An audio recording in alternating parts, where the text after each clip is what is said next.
I mean, the way he said it is water can flow or it can crash, right? Like water is the softest, most gentle, life-giving, pliable, beautiful thing. Renowned as a martial arts legend and trailblazer, Bruce Lee transformed action cinema into the powerhouse genre we know today. With his lightning-fast moves and deep philosophies, Bruce became a global icon, epitomizing the peak of human concentration and potential. Yet, after his untimely death at just 32, rumors and speculation about his marriage, drug use, and the circumstances surrounding his death spread rapidly. Now, half a century later, his daughter, Shannon Lee, is stepping forward to clarify the truth about the man behind the myth, revealing details that have left fans astounded. Before we take a look at these details, let's try to understand why he ended up doing the things he did. Bruce Lee's early life and family. Bruce Lee was born Lee Junfan in San Francisco, California in 1940, while his parents traveled through the United States on an opera tour. Lee's father, Lee Hoi Chuen, was a famous Cantonese opera singer and actor in Hong Kong. His mother, Grace Ho, came from a wealthy Eurasian family in Hong Kong with English, Chinese, and Dutch ancestry. When Lee was just a few months old, his family returned to Hong Kong, where he would spend his early childhood. The Lee family lived an affluent lifestyle in Hong Kong due to Lee Hoi Chuan's acting career. However, their lives changed dramatically when Hong Kong fell under Japanese occupation during World War II from 1941 to 1945. Like many Chinese families during the war, the Lees struggled through harsh living conditions and limited resources. There was intense hardship during this period before the Japanese finally surrendered in 1945. Once the war ended, Hong Kong began rebuilding and Lee's father continued his opera career. His status as a famous singer afforded the family some privileges, including enrollment for Lee at Tak Sun School at the age of 12. But academic life did not come naturally to the restless, athletic boy. After struggling at Tak Sun School for several years, his parents transferred him to the Catholic La Salle College and then St. Francis Xavier's College, hoping he would fare better. As a teenager, Lee began getting into fights with local gangs frequently. His frustrated parents decided he needed more structure and discipline, so they arranged for him to begin studying Wing Chun Kung Fu under the great master, Yip Man. Though Lee showed great enthusiasm for martial arts, his training almost ended before it began due to his mixed ancestry. At that time, many Chinese masters refused to teach non-pure Chinese and only accepted Lee after his friend vouched for him.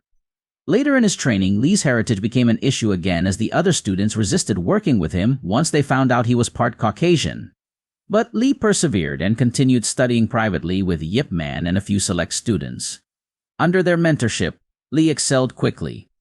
By the age of 18, he was already defeating opponents in major Hong Kong boxing competitions. However, his fighting on the streets and in competitions was causing his parents grief. After Lee badly beat a rival gang member in a fight, they decided to send him to the United States just before his 19th birthday. They hoped he would have more opportunities there and avoid trouble with the police. Lee's older sister Agnes and several family friends were already established in San Francisco, so Lee moved there first before settling in Seattle to finish high school. Over the next few years, Lee focused on his education and martial arts training while living with various friends and working odd jobs around Seattle. He started teaching his own version of Wing Chun, which incorporated techniques from other fighting styles he learned along the way. Among his first students were Jesse Glover, who later became his assistant instructor, and several judo practitioners he met through his friend and mentor, James Yim Lee.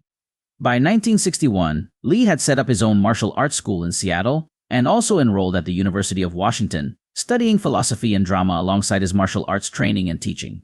But he soon dropped out as teaching martial arts and developing his own Jeet Kune Do techniques became his overwhelming passion. In 1964, Lee was invited to give a martial arts demonstration at the Long Beach International Karate Championships. There, he performed his famous one-inch punch against volunteer Bob Baker. Lee stood upright with his fist an inch from Baker's chest and delivered a powerful blow, sending Baker flying backward into a chair. Baker later said the pain from that single punch was so intense he had to stay home from work for several days. Around this time, Lee also fought Wong Jackman, a well-known kung fu master in San Francisco's Chinatown.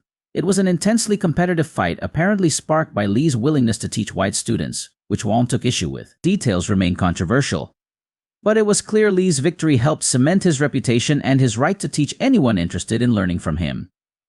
By the mid-1960s, Lee had established himself as an incredibly skilled and unorthodox martial artist, attracting students eager to learn the techniques he called Jeet Kune Do, The Way of the Intercepting Fist. When Hollywood producer William Dozier saw Lee give an impressive demonstration at the 1967 Long Beach International Karate Championships, he invited Lee to audition for a role in the TV series Number One Son about the adventures of Charlie, his controversial road to fame. Before we take a look at his darker side, let's take a look at his road to fame. You see, prior to his invitation to audition for a role in the TV series Number One Son, Lee was making a name for himself with some small acting roles. In 1966, at the age of 25, Lee got his first major role playing Kato in the TV series The Green Hornet. This introduced Hong Kong martial arts to many American viewers for the first time. As a professional martial artist, Lee refused to use typical American fist fighting, insisting on employing his Wing Chun techniques instead. This led to innovations like slowing down his blindingly quick moves so they could be filmed properly. Lee became friends with Gene LeBell, a stuntman on The Green Hornet, and the two exchanged fighting knowledge. Though the show was canceled after only one season, it brought Bruce Lee recognition and planted the seeds for stardom. After the cancellation of The Green Hornet in 1967, Lee found himself lacking direction and out of steady work. He opened a small martial arts school in Los Angeles named the Junfan Gung Fu Institute, where he began formulating his own unique approach to martial arts. Lee had become disillusioned with the traditional styles he had learned, feeling they were too rigid and formalized to be practical in real combat situations. He emphasized adaptability in a style of no style, cherry-picking the most effective techniques from various disciplines. At his school, Lee started to develop and refine the system that would eventually become known as Jeet Kune Do, or the Way of the Intercepting Fist. It was a revolutionary concept at the time, with Lee incorporating elements of Wing Chun Kung Fu, boxing, fencing, and other arts into his framework. He also pioneered weight training and strength conditioning for martial artists, while placing emphasis on physical fitness and practical application. Lee found a circle of celebrity students and supporters, including Hollywood scriptwriter Sterling Siliphant. Siliphant helped Lee get work as a fight choreographer and land minor acting roles. In 1969, Lee choreographed the fight scenes for films like Marlowe and The Wrecking Crew, as well as appearing in shows like Here Come the Brides and Blondie. But he still struggled to get leading roles and felt pigeonholed by Hollywood due to his ethnicity. During that time, he also collaborated on a film script titled The Silent Flute with screenwriters Sterling Siliphant and James Coburn. While not produced at the time, it provided valuable learning. By 1971, Bruce Lee had become frustrated with only receiving minor supporting roles. He longed to be a star and display his talents on the silver screen. Producer Fred Weintraub suggested that Lee return to Hong Kong to make a feature film, which he could showcase to Hollywood executives. At first, Lee did not realize he had become a celebrity across Asia from his performance in The Green Hornet, which had been unofficially dubbed The Kato Show when it aired on Hong Kong television. After negotiations with major studios like Shaw Brothers, Lee signed a two-picture deal with upstart studio Golden Harvest. The first of these, The Big Boss, was released in 1971. In it, Lee plays a young Chinese man who moves to Thailand and ends up fighting against the illicit drug trade. The film featured Lee's artistic martial arts skills as well as his philosophy, showcasing his talent for the first time as a leading man. Though low budget, The Big Boss broke box office records across Asia. It catapulted the unknown actor to stardom overnight. Riding the momentum, Lee starred in Fist of Fury later that same year. Set in Shanghai during the 1930s, Lee played a martial arts student seeking to avenge his master's murder. He fights opponents using powerful punches, wide-arcing kicks, and innovative nunchaku techniques. Lee performed all his own stunts, emphasizing emotional intensity and spiritual philosophy between fight scenes. Like The Big Boss, Fist of Fury was a major commercial success, breaking the box office record set by Lee's previous film. For his third Hong Kong feature in 1972, The Way of the Dragon, Lee was given complete creative control. He wrote, directed, produced, choreographed, and starred as a young martial artist who defends family members threatened by the mob. This film contained Lee's lengthy, iconic fight scene against Chuck Norris in the Coliseum. Their duel is considered one of the greatest fights in cinema, marrying athleticism and brutality. The Way of the Dragon took in a staggering 5.2 million Hong Kong dollars, Lee's highest-grossing film ever. Now a bona fide movie star, Lee formed his own production company called Concord Production Inc. with Raymond Chow. His next endeavor would be his Hollywood co-production, 1973's Enter the Dragon. This was the first kung fu film produced by a major Hollywood studio, Warner Brothers, set on an island hosting an international fighting tournament. Lee played a Shaolin monk recruited to spy on the proceedings. Enter the Dragon was a global phenomenon, earning over $90 million worldwide. It cemented Lee as a martial arts legend and sparked a worldwide kung fu craze. Tragically, just days before the premiere of his biggest hit, Bruce Lee died at age 32. Though his meteoric career was short-lived, Lee became an international icon and introduced Chinese martial arts cinema to the mainstream. He pioneered martial arts choreography for the screen, using innovative camera angles and editing techniques. Lee emphasized emotional characterization and philosophy alongside physical technique. Even after his shocking death, Lee's legend continued to grow. Unfinished footage he had shot for his last film, Game of Death, was later cobbled together by Golden Harvest using look-alike actors, stunt doubles, and existing Lee footage in 1978. In the 1990s and 2000s, interest began to rise in Lee's unique martial arts and philosophical perspectives. His writings on topics like self-actualization and emotional liberation were found inspiring by many. Bruce Lee bridged the gap between Hong Kong action cinema and Hollywood like no one before. Lee's films made the Hong Kong film industry globally prominent. He paved the way for future martial arts stars like Jackie Chan and Jet Li. His groundbreaking fight choreography has been studied and imitated by filmmakers ever since. Bruce's family romances and infidelity. While studying at the University of Washington, Bruce Lee met Linda Emery, a fellow student. Interracial marriage was still banned in many states at the time, so they wed in secret in August 1964. Together, they had 2 children, Brandon, born in 1965, and Shannon in 1969, yet behind the scenes, Bruce was still a flawed human like anyone else. He struggled at times with the temptations that came with fame, not always remaining faithful to Linda despite their close bond. She heard all the gossip swirling about his affairs but chose to turn a blind eye rather than confront it. Actress Sharon Farrell later fondly described a passionate tryst with the martial arts legend at the height of his fame. Still, Linda remained devoted to Bruce. On the day Bruce died, he was with actress Betty Ting Pei, fueling public rumors. But Linda staunchly defended her husband even after his passing, standing by the intimate love they shared. In a letter rebutting sensationalized claims about his death, she made it clear that as his wife, she knew the real Bruce, not the exaggerated media myths. Their marriage weathered its storms to still shine bright in her memory. Linda was devastated when Lee suddenly died in 1973 due to an allergic reaction. But she worked tirelessly over the decades to continue promoting his art of Jeet Kune Do and manage his estate. She wrote an intimate biography of her late husband in 1975, which became the basis for the 1993 film Dragon, the Bruce Lee story. Their son, Brandon, inherited Bruce's passion for martial arts. As a child, Brandon learned directly from his father and visited him on set. He grew determined to follow in Lee's footsteps as an action star. After some early roles, Brandon was tragically killed in 1993 at age 28 by a prop gun accident on the set of The Crow, eerily similar to how his father passed.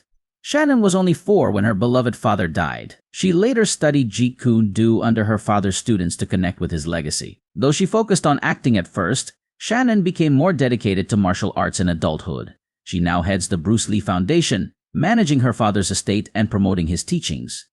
Linda has since retired from the foundation, but even in her late 70s, she still strives to keep Bruce's memory alive, seeing her role as almost a sacred duty. She wants both his legions of fans and their family to know the extraordinary man behind the screen icon, not just the intense image of strength, but his philosophy of compassion. Decades later, Linda and her children continue to receive new generations of Bruce Lee fans at the foundation. Young people are awed by his films and eager to learn his techniques. They explain he was not just a master fighter, but also a profound thinker and caring family man. The awful tragedy is that Lee's own family lost him so soon, just as his fame was taking off. Yet his loved ones persevere in sharing his legacy with the world. Bruce's death and very serious rumors. The shocking death of Bruce Lee, at the tragically young age of 32, has generated endless speculation and conspiracy theories over the decades. As his devoted daughter Shannon grapples with her father's complex legacy, she seeks to separate fact from fiction regarding the mysterious circumstances around Lee's passing. By 1973, Bruce Lee was at the height of his fame as a martial arts superstar and pioneering Asian actor in Hollywood. On July 20th, while visiting the home of actress Betty Ting Pei in Hong Kong, Lee suddenly collapsed after taking a painkiller for a headache. He was rushed to the hospital but died shortly after arriving. The official cause of death was ruled as cerebral edema, or swelling of the brain, likely as a complication from a previous collapse Lee had suffered 2 months prior. But this unexpected loss of a vital celebrity in his prime sparked immediate questions. Rumors swirled of love. Protecting his legacy from rumor and innuendo became a lifelong struggle. In the chaos after Lee's death, producer Raymond Chow had falsely claimed Lee was at home with Linda that fateful evening. When Chow's deception was uncovered, speculation mounted that Lee was instead engaged in a torrid affair with Betty Ting Pei. Enraged fans blamed Ting Pei for Lee's demise. "I received threats that my life was in danger as revenge for Bruce," a terrified Ting Pei confessed years later. Though no evidence ever indicated they were lovers, the damage was done.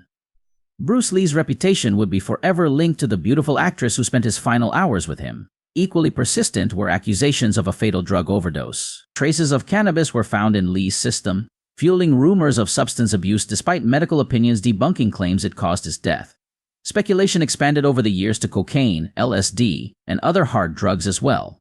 For Shannon, already robbed of her beloved father, such rumors only deepened the pain. In truth, an allergy to meprobamate, the tranquilizer ingredient in the Equities painkiller given to him by Ting Pei, was the likely culprit behind Lee's brain swelling.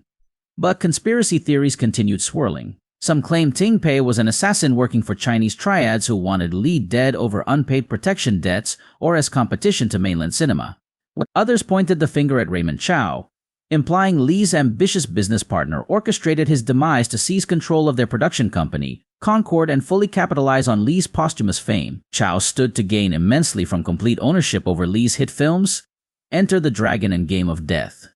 Most outlandish is the belief that the Lees were cursed, as Shannon's grandparents had lost a son before Bruce's birth. True believers cite the early, freakishly similar deaths of both Bruce and his son, Brandon, as evidence of this hex on the Lee men. Of course, such supernatural explanations ignore realistic factors like Brandon's accidental shooting on the film set of The Crow. For Shannon Lee, all these rumors and innuendos have made preserving her father's legacy tremendously difficult. As sole heir to the Bruce Lee estate, she has devoted herself to protecting his image and sharing his talents with new generations of fans.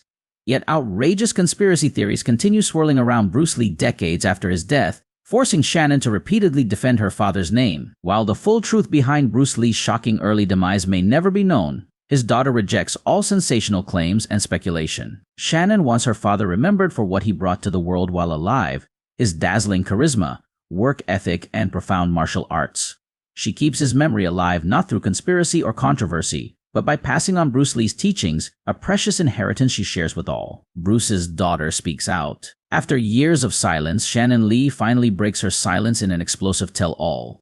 But will her shocking revelations only deepen the mystery? As the sole heir to Bruce Lee's estate, Shannon Lee has devoted herself to protecting her father's legacy from misinformation and controversy. Now, 50 years after his shocking death, Shannon is opening up about the real Bruce Lee and setting the record straight regarding suggestive rumors that have haunted her family for decades. Shannon revealed in a recent interview that her father was always ahead of his time. She noted that he had a strong philosophical foundation and believed in constant personal growth, implementing timeless principles into his life. Shannon said that her father exercised his mind as rigorously as his body. She explained that he had the ability to direct his mind to manifest what he wanted. Shannon thinks that is why people see him as representing boundless human potential. It's very invigorating. However, Shannon pointed out that not everyone has embraced Bruce Lee's legacy. She called out director Quentin Tarantino for his portrayal of Lee as an arrogant asshole in his 2019 film, Once Upon a Time in Hollywood. While Tarantino defended this as creative license, his subsequent comments further enraged Shannon. Shannon explained that in the film, Tarantino depicts Bruce losing a fight with stuntman Cliff Booth. But in real life, Cliff would never have stood a chance against her father.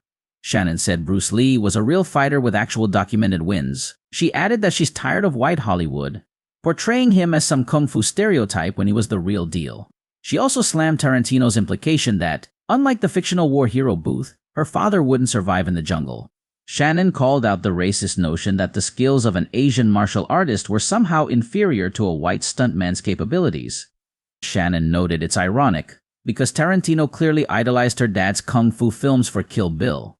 Yet he continues disrespecting Bruce Lee's combat prowess and legacy. According to her, Shannon said he should have consulted their estate to fact-check before making such insulting depictions. Shannon also fired back against accusations her father was embroiled in crime and substance abuse. She insisted it's outrageous how the media tried linking his death to triad debts, cocaine binges, or love affairs. Shannon stated her father had never touched hard drugs in his life, but people ignored the medical facts and instead turned his death into a circus sideshow. Shannon explained the awful truth is far less salacious than the fantasies invented by tabloids.